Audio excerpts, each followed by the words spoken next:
अस्पताल में एक एक्सीडेंट का केस आया। अस्पताल के मालिक डॉक्टर ने तत्काल खुद जाकर आईसीयू में केस की जांच की। अपने स्टाफ को कहा कि इस व्यक्ति को किसी भी प्रकार की कमी या तकलीफ ना हो, उसके इलाज की सारी व्यवस्था की जाए। रुपए लेने से भी या मांगने से भी मना किया। 15 दिन तक मरीज अस्पताल में रहा। जब बिल्कुल ठीक हो गया और उसको डिस्चार्ज करने का दिन आया तो उस मरीज का बिल अस्पताल के मालिक डॉक्टर के टेबल पर आया। डॉक्टर ने अपने अकाउंट मैनेजर को बुला करके कहा, इस व्यक्ति से एक भी पैसा नहीं लेना है। अकाउंट मैनेजर ने कहा कि डॉक्टर साहब 3 लाख का बिल है, नहीं लेंगे तो कैसे काम चलेगा। डॉक्टर ने कहा कि 10 लाख का भी क्यों ना हो, एक पैसा भी नहीं लेना है। ऐसा करो, तुम उस मरीज को लेकर मेरे चैम्बर में आओ और हाँ, तुम भी साथ में जरूर आना। मरीज व्हील चेयर पर चैम्बर में लाया गया, साथ में मैनेजर भी था। डॉक्टर ने मरीज से पूछा, आलोक भाई, मुझे पहचानते हो? मरीज ने कहा, लगता तो है कि मैंने आपको कहीं देखा है। डॉक्टर ने याद दिलाया, 3 साल पहले मैं पिकनिक पर गया था। लौटते समय कार बंद हो गई और अचानक कार में से धुआं निकलने लगा। कार एक तरफ खड़ी कर थोड़ी देर हम लोगों ने चालू करने की कोशिश की, लेकिन कार चालू नहीं हुई। दिन अस्त होने वाला था, अंधेरा थोड़ा थोड़ा घिरने लगा था। चारों ओर जंगल और सुनसान था। परिवार के हर सदस्य के चेहरे पर चिंता और भय की लकीरें दिखने लगी। मैं, पत्नी, युवा पुत्री और छोटा बालक, हम सब भगवान से प्रार्थना करने लगे कि कोई मदद मिल जाए।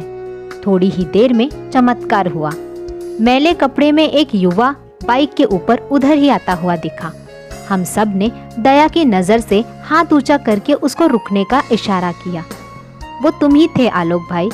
तुमने गाड़ी खड़ी करके हमारी परेशानी का कारण पूछा। फिर तुम कार के पास गए, कार का बोनेट खोला और चेक किया।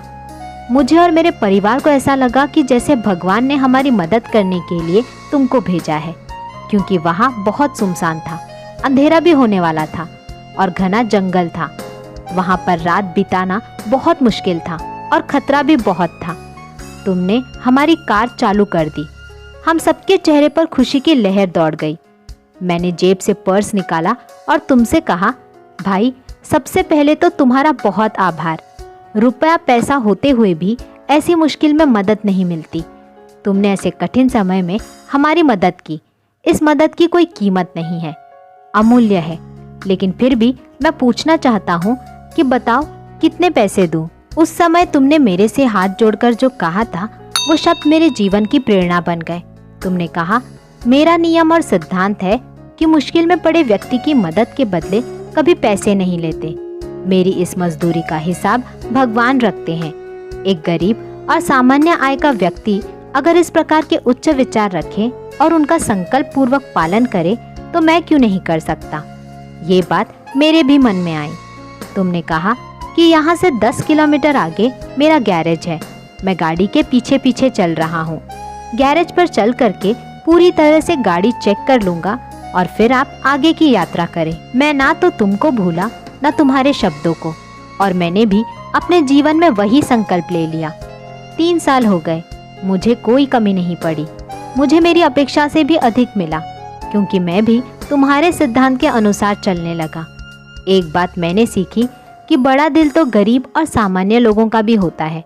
उस समय मेरी तकलीफ देखकर तुम चाहे जितने पैसे मांग सकते थे, परंतु तुमने पैसे की बात ही नहीं की। पहले कार चालू की और फिर भी कुछ भी नहीं लिया। आलोक ने कहा कि साहब, आपका जो खर्चा है वो तो ले लो। डॉक्टर ने कहा कि मैंने अपना परिचय का कार्ड तुमको उस वक्त नहीं दिया, क्योंकि तुम्हारे शब्दों ने मेरी अंतरात्मा को जगा दिया। अब मैं भी अस्पताल में आए हुए ऐसे संकट में पड़े लोगों से कुछ भी नहीं लेता हूँ। ये ऊपर वाले ने तुम्हारी मजदूरी का हिसाब रखा और वो मजदूरी का हिसाब आज चुका दिया।